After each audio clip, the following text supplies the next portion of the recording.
बिहार के दरभंगा मखान बोर्ड की घोषणा के बाद पहली बार मिथिला की धरती पर केंद्रीय कृषि मंत्री शिवराज सिंह चौहान राष्ट्रीय मखाना अनुसंधान केंद्र दरभंगा पहुंचे तथा किसान पंचायत में मौजूद मखाना किसानों से मुलाकात किया। वहीं कृषि मंत्री ने मखाना की खेती की बारीकी को समझने के लिए मखाना अनुसंधान केंद्र के परिसर स्थित तालाब में मिथिला के परिधान सफ़ेद धोती कुर्ता में बीज की बुआई की। बुआई के दौरान कृषि मंत्री किसान से मखाना की खेती में हो रही परेशानी की जानकारी ली तथा शीघ्र समाधान का भरोसा दिया। वहीं किसान पंचायत के बाद प्रेस वार्ता करते हुए केंद्रीय कृषि मंत्री शिवराज सिंह चौहान ने कहा कि किसानों की बेहतरी के लिए बनने वाली योजनाओं को कृषि भवन में बैठकर नहीं बल्कि किसानों के बीच जाकर बनाया जा रहा है। बिहार के मखाना किसानों के लिए घोषित मखाना बोर्ड के गठन को लेकर आज हम लोग यहां पहुंचे हैं। उन्होंने मखाना किसानों के साथ पानी से भरे मखाना के खेत में उतरकर मखाना के बीज को भी रोपे। उन्होंने कहा कि बिहार का मखाना सुपर फूड है। वहीं उन्होंने कहा कि मखाना का उत्पादन और गुणवत्ता बढ़े, मखान उत्पादक किसानों की परेशानी दूर हो, इसके लिए बिहार में मखाना बोर्ड का गठन किया गया है और इसलिए किसानों के कल्याण के लगातार फैसले लिए जा रहे हैं। हम जिस मिथिलांचल में बैठे हैं वो मखाने की खेती के लिए जाना जाता है और लगभग देश और दुनिया का 80% से ज्यादा मखाना बिहार में इस क्षेत्र में उत्पादित होता है। पिछली बार जब कृषि भवन में उप मुख्यमंत्री जी के साथ हम बैठे थे, कृषि मंत्री जी के साथ बैठे थे, तब मखाना के उत्पादक किसानों से भी चर्चा हुई थी, कुछ समस्याएं आई थी। बिहार की किसानों की आवश्यकता को देखते हुए प्रधानमंत्री जी ने फैसला किया कि मखाना उत्पादित करने वाले किसानों की न केवल समस्याओं का समाधान करना है बल्कि उत्पादन कैसे बढ़े, उत्पादन की लागत कैसे घटे, कठिनाइयां कैसे कम हो, मार्केटिंग, ब्रांडिंग, सारे काम करने के लिए मखाना विकास बोर्ड का गठन किया जाएगा। अब मखाना विकास बोर्ड बनना है, उसकी प्रक्रिया प्रारंभ हो गई, लेकिन केवल दिल्ली में बैठ के मखाना बोर्ड बन जाए उससे काम नहीं चलेगा।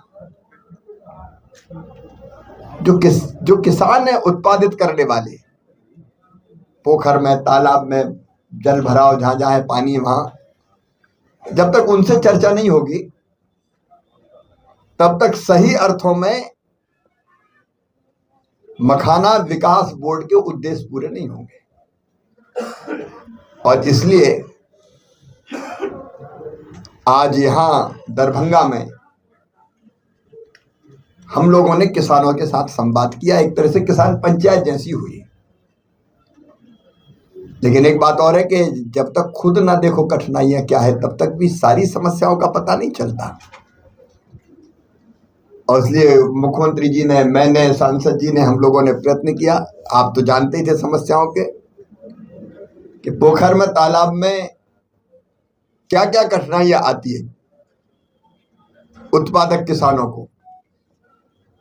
हम लोग तालाब में भी गए और बेल भी लगाई, क्या क्या सावधानी, पत्ते में कैसे कांटे होते हैं, फिर पानी पे जाने पर क्या स्थिति होती है, और फिर जब निकालना पड़ता है गुड़िया को तो पानी में अंदर जाके निकालना पड़ता है। और इसलिए हम लोगों ने कोशिश की कि उन सब चीजों को व्यवहारिक रूप से भी समझें। किसानों के साथ संवाद भी हुआ है और जो चीज समझ में आई है उसमें नंबर 1 मखाने के उत्पादन को बढ़ाना है। ऐसी वैरायटीज आए जिसमें कांटे पत्ते में ना हो। आजकल हमारे वैज्ञानिक ये कर सकते हैं, तो शोध की अनुसंधान की जरूरत है, अनुसंधान के अंदर कर भी रहा है। ज्यादा उत्पादन देने वाले बीज, इन कठिनाइयों को कम करने वाले बीज, फिर निकालने में जो कठिनाई होती है तो मैकेनाइजेशन से वो दूर की जा सकती है। मशीनें यद्यपि बनी है लेकिन और सुधार की जरूरत है। तो फिर वैसी मशीनें कि जिसमें खुद डुबकी ना लगाना पड़े, उत्पादन की लागत घटे, इसकी कोशिश, उत्पादित माल के ठीक मूल्य मिल जाए उसके लिए प्रयास करने की आवश्यकता है। और इसलिए मार्केटिंग, ब्रांडिंग, किसान को ठीक समय पर ठीक दाम मिले उसकी कोशिश, मखाने के क्षेत्र का विस्तार। और मार्केट का मतलब है सुपर फूड मखाना दुनिया की पौष्टिकता की आवश्यकताओं को पूरी करने का सामर्थ्य रखता है। और इसलिए पूरी दुनिया में कैसे मखाना जाए और उसके सारे प्रयास ये सब किए जाएंगे। श्रृंखला अनुसंधान में ये मखाना कैसे ठीक से बिके और उत्पादन करने वाले को ठीक दाम मिले, इस दिशा में मखाना विकास बोर्ड काम करेगा। अनेकों सुझाव आए, हमारे आदरणीय सांसदगण जी ने भी दोनों जो व्यवहारिक चीजें थी वो बताइए, विधायक साथियों ने बताइए, आदरणीय उप मुख्यमंत्री जी स्वयं इन कठिनाइयों को जानते हैं। तो इस फीडबैक के आधार पर अब मखाना विकास बोर्ड का गठन होगा।